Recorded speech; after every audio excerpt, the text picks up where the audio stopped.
Sa mga panalo yun, magandang hapon sa inyo lahat. So for today's vlog, explain lang natin sa inyo may pinagawa yung tropa.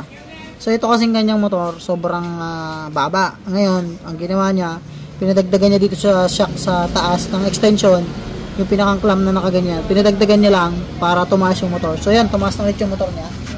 So bakit nga pala bumaba to? Kasi nagpalit siya ng swing arm na RCV, kaya bumaba. So ngayon, pinataas niya. So kanina, lapat itong kamao ko dito sa taas na to. Ngayon hindi na.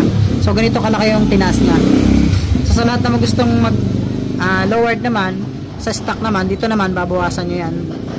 Naturo ko na yung dati dun sa inyo, dun sa isa kong vlog sa YouTube. Babawasan niyo ito yung pinakang bracket niya, bababa siya.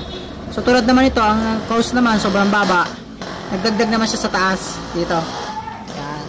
Kaya mga kasi may welding yan. Matibay mga panalo sa mga magtatanong. Una sa lahat, di kami nagagawa niyan ha. Pinagawa yan sa labas. Bali, sinishare lang namin sa inyo para mayroon kayong idea. Sa gusto lang, hindi pinipilit. Wala naman tayo sinira dito. Pinating lang, tas binalik ulit para at least, ayan, mabalik sa dating itsura.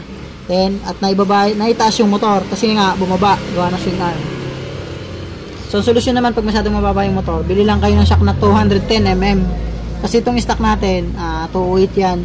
So, hindi na to stock kasi napalitan na lang mayari. So, pili nga pala yan ha. So, yung bagong labas na shock. So, yun na mga manalo. Konting sharing lang. Maraming salamat.